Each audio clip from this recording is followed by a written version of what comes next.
sa chronique ou celle d'Arthur Massot. Donc vas-y, Raphaël. Je ne l'assume pas, je ne l'ai pas lu, je vais la découvrir en même temps que vous.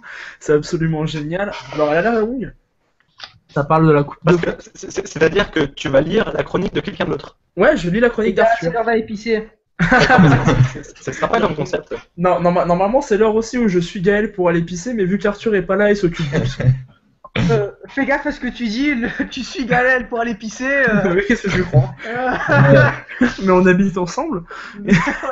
On veut pas avoir les détails. On veut pas avoir les détails. Écoute, s'il vous plaît, on moi, peut je dire... veux savoir les détails de tout ça. On publiera des photos et puis on se démerde. Chez toi, mais... La Coupe de France, c'est le seul moment où l'on parle de football amateur. Un football amateur qui représente tout de même 99% des licenciés. La base du football, tout pro est passé par là.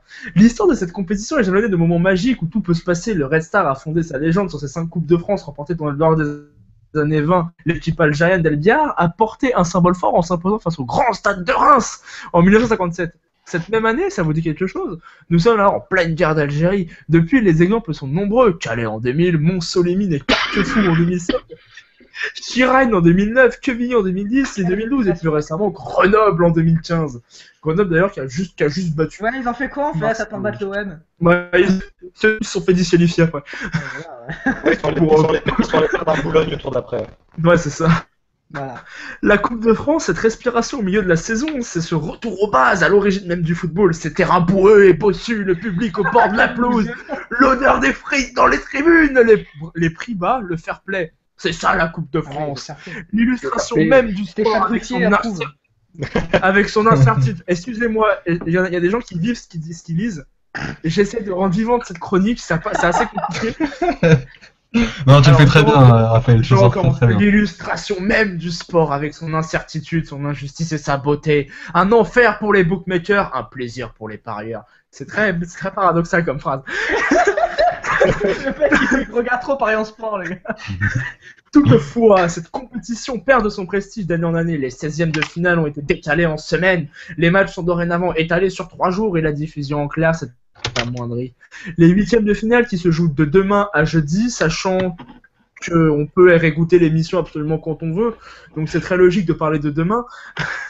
Au programme, un choc alléchant, PSG Lyon, l'occasion d'une revanche pour les Gones battus en Coupe de la Ligue il y a quelques semaines par ce même Paris Saint-Germain. Ce match sera diffusé en clair en prime time sur France Télévisions 3 mercredi. Une garantie d'audience pour la chaîne du service public, mais ce sera le seul match en clair de ces 8e. Qui va suivre les aventures de Granville opposé à Bourg-Perona pour une place en quart de finale? Personne qui n'a pas Eurosport, pas français. Depuis le début de la compétition, c'est seulement la première fois que les Granvillais sont diffusés, encryptés donc.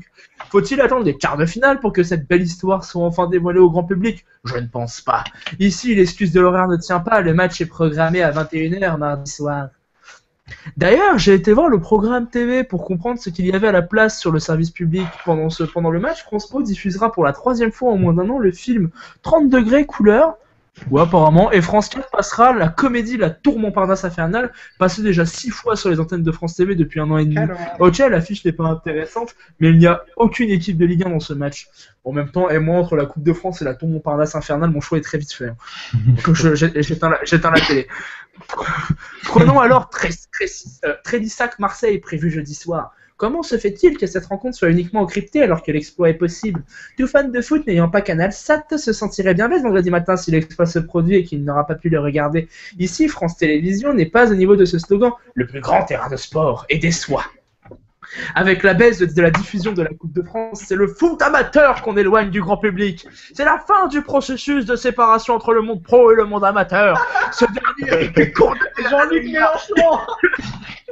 Il ne s'agit pas là de faire une comparaison avec des pays étrangers, mais juste de souligner qu'on est en train de s'éloigner de plus en plus de la plus ancienne compétition française. Et c'est bien triste. Fini. Merci. Merci à toi qui a vécu intensément cette chronique et je vois que tout le monde t'a écouté bien religieusement. Ah, c'est beau. Ah putain, Gaël n'a pas été pissé, il doit avoir vachement envie. J'ai pissé dessus, mais j'ai entendu tout ce que tu as dit.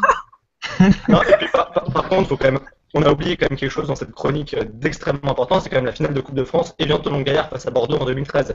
Je veux dire, c'est quand même le summum pour un supporter au Savoyard d'aller au Stade de France. On était pas mal niveau petit poussé. Mais par Et contre, il y a- sur l'argument de l'audience, on parie, mais je pense que Lyon-Monaco fera pas plus de Lyon-Paris fera pas plus de 3 millions. Hein. Mais Mais écoutez, tu te crois dans touche pas mon poste? On va faire toutes les Non, audiences. il dit un argument fallacieux, c'est une honte. Écoutez, là, actuellement, on a 8% de part d'audience, donc on est pas mal. Par Bon. contre, c'est Dark Vador qui nous parle là. Ouais. Ouais, il y a un non, problème. c'est dès que tu parles d'Evian. dès que tu parles d'Evian, il y a la C'est l'Hervé connexion. Renard qui Il y a le fil. Il y a la connexion qui court-circuite. Bon, bah en tout cas, merci Raphaël pour cette chronique. Ce grand moment. Ce grand moment, oui, ce grand moment de radio qu'on vient de vivre.